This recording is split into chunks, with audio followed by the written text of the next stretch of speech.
In our last segment, we discussed how the British might have lost the war, but also made some gains, which is a rather strange statement. How can it be?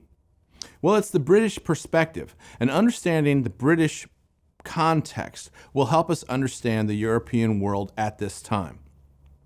In just the 18th century, before 1776, Britain and France had declared war 3 times and had fought for more than 2 decades in Africa, North America, South America, Asia, and Europe.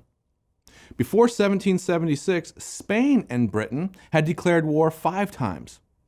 That kind of raises the question, why did they fight so much? And the answer is the colonies. Britain, France, and Spain frequently went to war because they wanted colonial control and trade rights across the Atlantic. Enormous wealth was extrapolated from these colonies. Spain had silver mines and also gold extraction occurring in South America and Central America. But even the American colonies were incredibly valuable. You could harvest lumber, which any of these countries needed for their shipbuilding, but you could also grow rice and indigo and cotton and tobacco. Enormous wealth could be extracted from these colonies. But that still raises the question, why were they fighting so much? I mean, wasn't the Atlantic really, really big? And weren't these colonies, wasn't this vast amounts of land? Why were these countries fighting? And the answer shows some of the complexity of the time. Yes, there was a lot of land, but it wasn't empty. It belonged to others. Native Americans in the South America, Central America, and the Caribbean, and North America. They're often simply called Native Americans, but these were complex people groups, many different kinds, and they had lived among all those continents and all those islands for a long time. And they weren't simply going to give up their land. But also there is a phenomenon in the Atlantic that explains some of the conflict. If you think of the Atlantic as a rather wide ocean, you can think that Europe is in the northeast and Africa is in the southeast, and then North America is in the northwest and South America is in the southwest, and the Atlantic's in between. And often we would think that the quickest way to get from Europe to North America would be just to go across the ocean.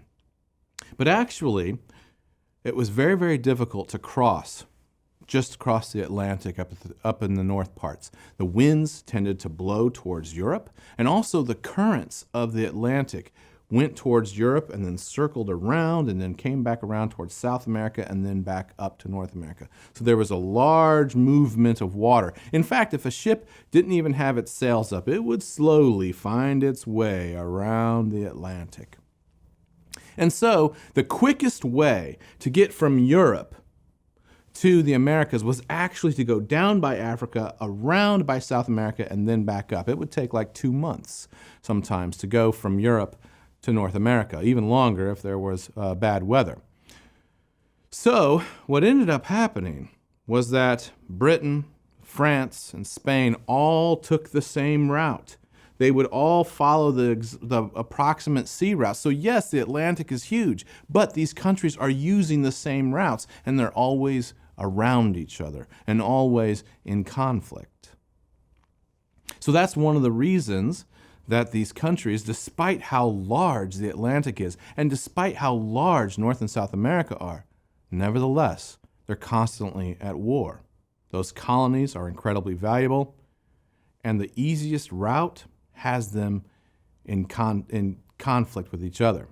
My main point in telling this story was to show you that the situation in the Atlantic was in flux. There were large changes that were happening as inhabited territory changed hands from one European power to the other, and those same territories were occupied by Native Americans. And into that crucible comes the American Revolution. It's not merely the story of America, however, or even America and Britain, but it's rather America and the rest of the Atlantic world.